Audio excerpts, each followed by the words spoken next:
Welcome to the Human Capital Innovations Podcast, your go-to source for personal, professional, and organizational growth and development.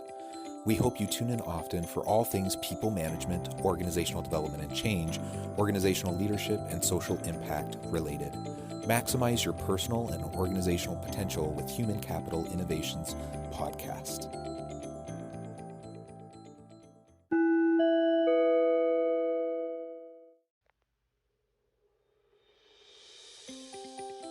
Welcome to the Human Capital Innovations Podcast.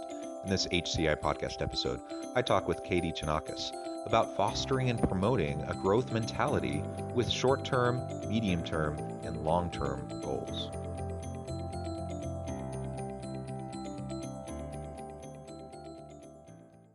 Katie Chonacas, welcome to the Human Capital Innovations Podcast. Thank you so much for having me. It's great to be here. Thank you so much. Well, I'm super thrilled to have the opportunity to chat with you today. I've had a lot of different guests on with a lot of different types of experiences coming from different walks of life. But I don't think I've had anyone on to date who has been so entrenched and involved in the Hollywood entertainment industry. And that's your background. So we're going to be talking about self-leadership and fostering and promoting a growth mentality. We'll zoom in on short-term, medium-term, and long-term goals and how that can help foster overall growth and abundance mindsets. But ultimately, we're going to be doing that from the context of your background in the Hollywood entertainment industry, which I think is really fascinating. As we get started, I just wanted to share Katie's bio with everybody.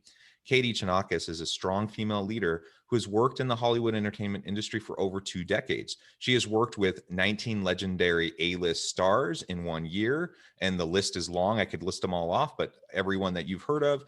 She grew up running across country, so she has the mind growth mentality of short-term, medium, and long-term goals. She is now a women's empowerment coach in the entertainment industry. She is focused on time management, and she coaches clients on the 11X method for personal and professional psychological health, maintaining our morals, ethics, and values. What a wonderful, interesting, and unique background. Before we launch into the conversation, anything else you would like to share with listeners by way of your personal context? First, I would just like to say, for the listener and the viewer, thank you so much for being here. To have this conversation, we hope to provide value and a lot of insight to inspire you for your own life and your own journey. And so just for being here, I remember one time I was at a World's event in Hollywood, and Gary Vee was this keynote, and he was, on stage, and he said, when someone has an idea with someone, it's worth $4 million. And then he said, but the number one most valuable thing is our attention right here. We can only focus on one thing at a time. So for Jonathan to ask me to be here and for us to exchange our moments and our energy is so sacred. And then for us to be a ripple effect to provide value for the viewer and the listener, I just want to honor you for being here because it means so much to us in the work that we do and the lives that we lead. So we understand the value of your time. And so I just want to say thank you so much. This is going to be a great conversation. Wonderful. And amen to everything you just said. I completely agree. I really appreciate and I'm frankly blown away by the loyalty and commitment of the listeners who tune in again and again and again. It's a bit humbling, but I'm pleased to continually have the opportunity to talk to such fascinating people and explore such interesting topics. So thanks to the listeners for joining us. Katie, thank you for joining me today. Before we really launch into the growth mentality and setting goals and such, maybe just tease us a little bit on how you got into the entertainment industry, what that's been like over the last couple decades, and then we can move into the main topic for today. Sure. I mean, that could go in so many different ways, but I guess on a macro level, I feel like we all have a divine purpose. I feel like we're all, it's just such a gift. It's such a gift to be on the planet. And my birthday's 11/11. I'm a numbers girl, so I go with my intuition, my human design. I'm a projector, so you can find your human design at mybodygraph.com. It's free. And so mine is the gift of the invitation. So I always follow like the journey of when I'm invited to something, then I'm invited like wholeheartedly 100%. Um, I grew up running cross country. So I grew up with these Greek roots, knowing tradition, knowing culture, and then knowing like to have this rock to lean on, but not and then being an observer as like a Greek, philosopher, and just like observing culture and people. And so growing up, I had these short-term, medium-term, long-term goals because I ran cross country. So I feel like running cross country really gave me a psychological perspective of not only my personal life at being a kid having a sports mentality, but it gave me the understanding of the marathon of life, of like having short-term, medium-term, long-term goals. And so I really preserved myself in a way at a very young age, like an intuitive knowing to what I put into my body temple. I'm only going to get one. Like when you get a car, are you going to run it dry or run it ragged? Or are you going to nurture and take care of it? A car, right? This is our engine, this is our vessel, and we get one and we evolved with it. And so, like, God willing, if I live till I'm 90 or 120 or 150, who knows nowadays, just to be able to be honoring myself and honoring that it's a gift for me to even be here is like where I have to kind of start from. Yeah, yeah, I really, really like that. And while I can't relate to running because I'm not a fan of running, if I'm playing a sport, I'm happy I can run around all day long, but just to go out and just run, that's not something I've ever been into. But I was very much into biking. I haven't been so much as an adult. Just anyone who listens to the podcast knows I have 6 kids and life is busy, and I just don't have time to do some of those things. But as a teenager, I biked a lot and did many very long races, and so I can, it's somewhat similar. It's different, but it's somewhat similar. Doing a 200-mile bike ride is intense, and it is all about the short term, medium, and long term perspective, and it helps kind of train your mind to persevere because things just get really tough, and you get to the point where you just want to quit. And I don't know if that's the way it was with cross country, but it certainly was with biking. And there were, some of my most kind of profound moments in my life that shaped me for the rest of my life happened during those rides, where I Mm-hmm. just had to find it within myself and push through. Mm-hmm. Those have been, lifelong lessons for me. Yeah, I love everything you're saying. And again, this could go in so many different directions. One thing I'll say is, after my running career after school, and I went around the world and I traveled and I got involved in so many different things. Somewhere along the journey, I completely stopped running for so many years. And I actually, I'm an avid runner again, not competing, but I'm totally running again. And I feel so connected to myself as I was when I was a teen that I'll never let it go again. It's like it was like my mojo that I lost, that like I didn't know that that was a thing, but it's my baseline that connected me to me, and it grounds me. So I'm so grateful for that. One. Two, on a psychological level, again, of being a child, because we all go through different circumstances. My mom and dad are still married. They have 4 kids. I come from a big Greek family. So we have all those traditional values and those things kind of that I dabbled in. And I'm so grateful for, my upbringing and, the goodness that I had within my circumstances. However, within circumstances, there are, trying times for every human being and individual. So for me, I'm so grateful. My dad was a cross country runner and he turned me on to cross country running.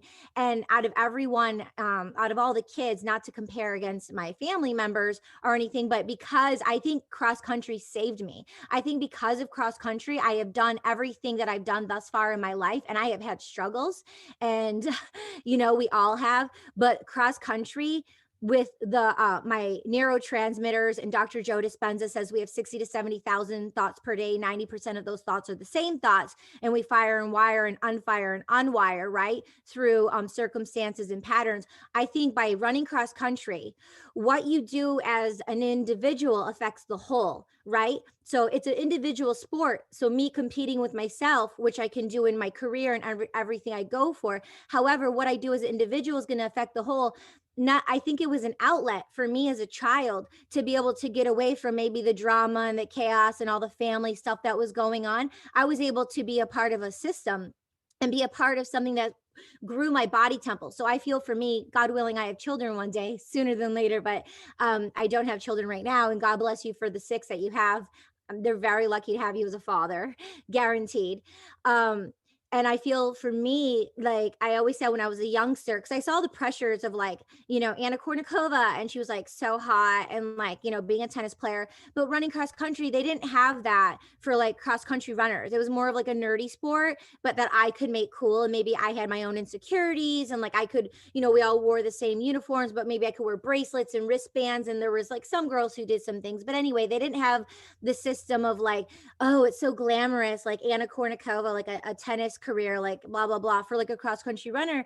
So I was insecure within those means. But running cross country was a way to keep my mind afresh and keep me focused on the target ahead of me. And like I said, keep me out of like the stuff that was maybe happening in the schools. However, I was peer pressured. I did get involved in some of those things, because I ended up stopping cross country. I did it 6th grade, 7th, 8th, 9th, and then I ended up getting a boyfriend, a best friend, and then stopping cross country for a couple years. And then like I circled back around quickly, and I was able to get a full scholarship, and then, continue on and do what I could. But I went as far as I could with cross country. Like I made my mom and dad proud.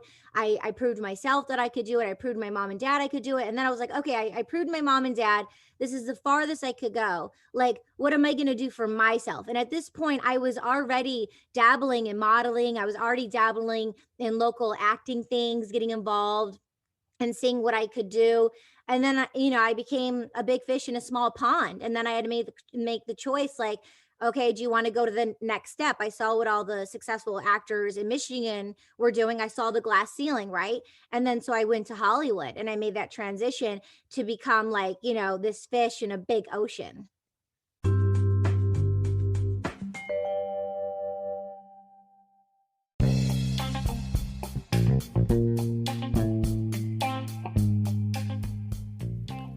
I'm excited to announce the publication of my new book from HCI Press, The Alchemy of Truly Remarkable Leadership: Ordinary, Everyday Actions That Produce Extraordinary Results. Consider how the nature of work has shifted over the past 50 years. With increased globalization, rapid technological advancement, and the shift in economic composition, the average job of today looks very different than the average job of 50 years ago. What will the jobs and organizations of tomorrow look like? Moreover, what does this all mean for organizational leaders? What are the core competencies and capabilities of organizations and their leadership that are prepared for continued disruption and geopolitical and socioeconomic shifts?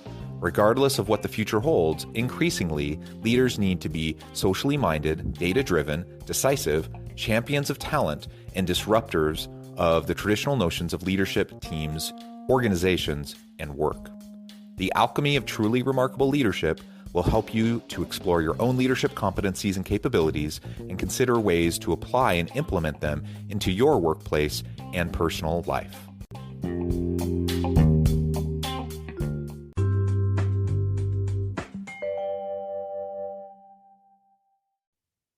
Yeah, excellent, excellent. So let's start to make the connection now, as we look at how these experiences in our childhood and in our early adult life have impacted, our adult life and into our careers. And you work with people as a coach to help them regain their focus, to, time management, growth mindset, all of these things, ultimately to have, a more psychologically, spiritually healthy kind of centered peace in their life, so they can find more productivity and fulfillment and meaning and purpose. I think all of those things are so important. So let's talk first about growth mentality. What does that mean to you? There's lots of stuff out there about growth mindset, abundance mindset. I'm a big believer in those. But what does growth mentality specifically mean to you? And then we can connect it into, goal setting and what that looks like in our careers and our adult lives. Sure, sure. Well, neuroplasticity, it's proven science that we can, change our brain and upgrade our computer system, right? So, and heal. And so I follow, I mentioned Dr. Joe Dispenza. I love Greg Braden. I love Dr. Hyman. So I'm really big into following the leading scientists. And so when I was a teenager, I read, and no matter what, because I know some people know about Napoleon Hill and some people know the other stuff projected about Napoleon Hill. That's another conversation. However, when I was a kid, I did read Success Through a Positive Mental Attitude.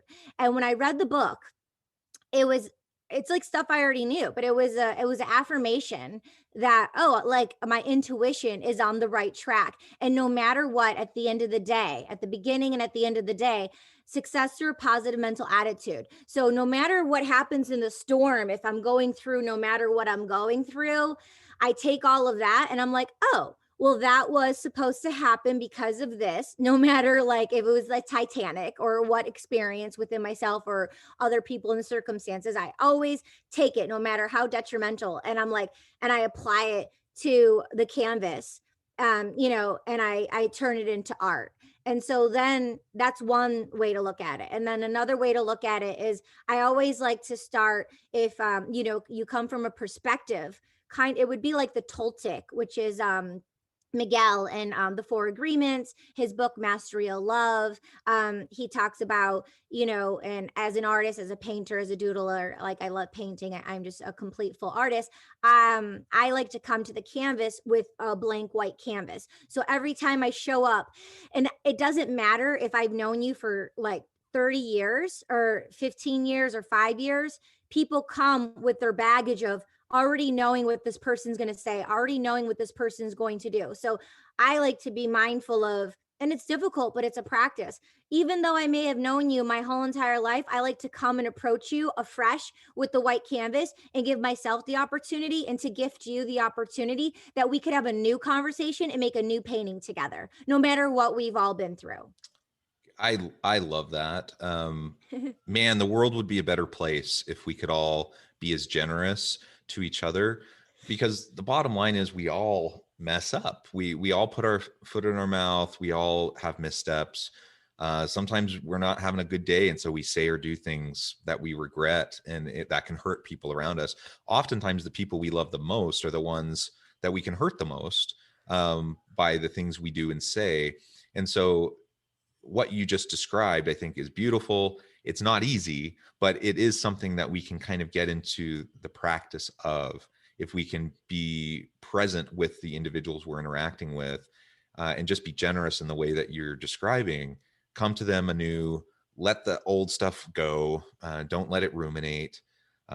Obviously, this doesn't mean we're going to put ourselves in positions to be perpetually abused by people who are physically or psychologically abusive, but most people aren't like that. Most people are trying to do right by others, and we just make mistakes. So being with them, being generous, and building meaningful, fulfilling relationships of mutual respect and trust, ultimately that's going to lead to a more fulfilling life, more friendships, more connections, which tends to lead to greater success in career, in just life in general.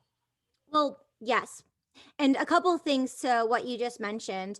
One, what happens is we're all going to do it, and we do it. And and when we do it, whether we feel it or not is one thing. It's about awareness. And so when we do it, because I did it the other day, and I feel horrible afterwards. But some of us are numb to it and we're not aware how horrible, because it takes a practice and takes work. So one, when you're doing it to someone else, hurt people. And when you're doing it to someone else, especially the ones closest to you, because they'll take it because, they love you or whatever. But when you do it to someone else, not only are you hurting them, we hurt ourselves internally more, whether we know it or not. We're hurting our spirits more. We're hurting our self-esteems. We're hurting our souls and our beings. So whether we're aware of it or not, it's there. And we're hurting however we hurt someone, we hurt ourselves 10 times more internally. Okay. 1. So 2, what do? What's a solution for that, right? We're going to do it. No, you're going to do it. No, you're going to show up to the mat and it's going to happen. It's going to happen. It's life.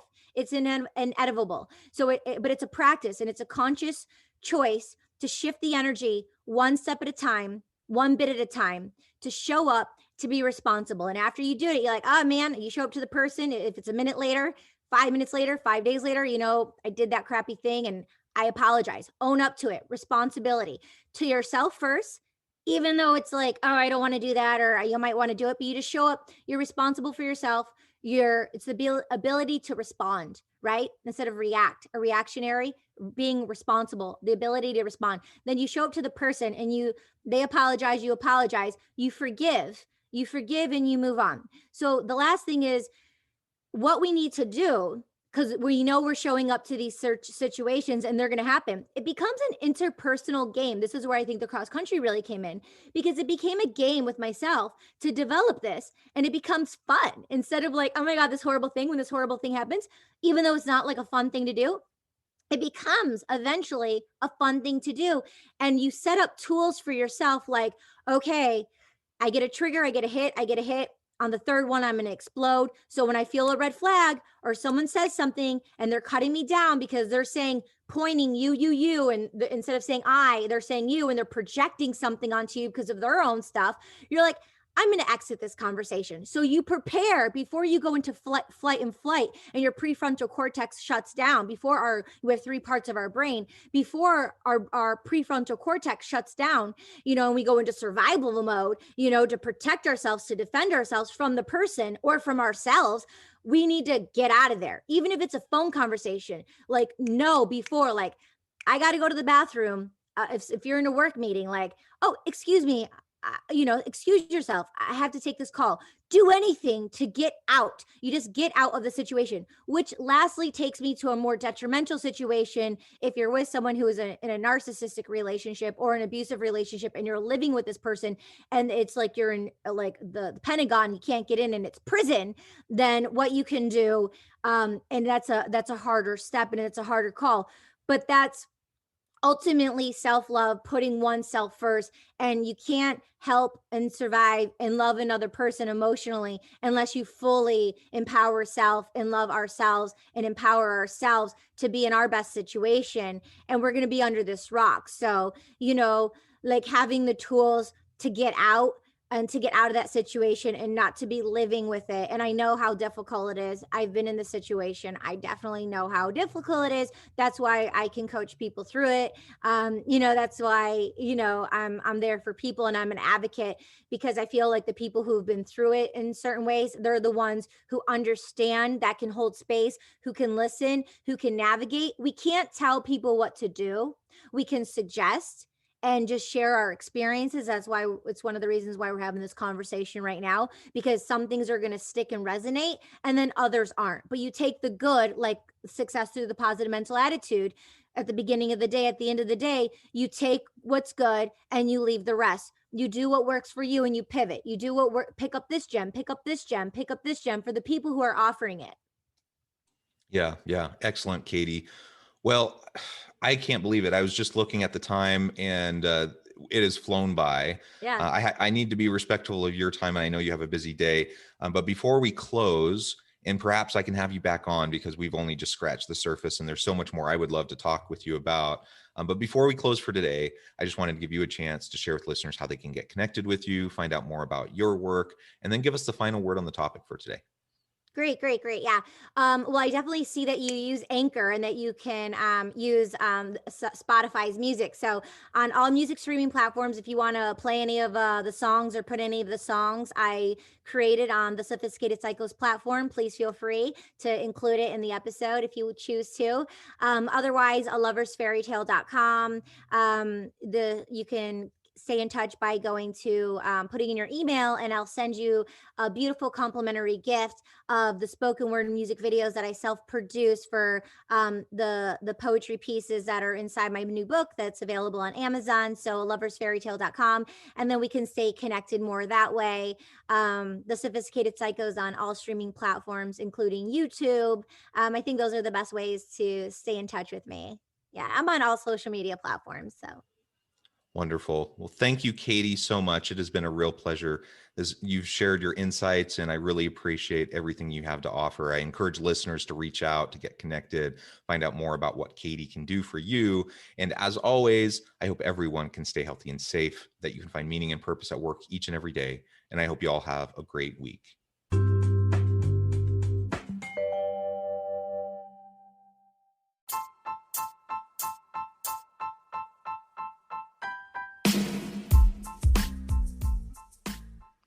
We are excited about the launch of HCI's new magazine, Human Capital Leadership. Human Capital Leadership is a free, interactive e-magazine designed to help individuals, leaders, and organizations find innovative approaches to maximize their human capital potential. We will be publishing issues quarterly in August, November, February, and May. Check out the first issue and let us know what you think.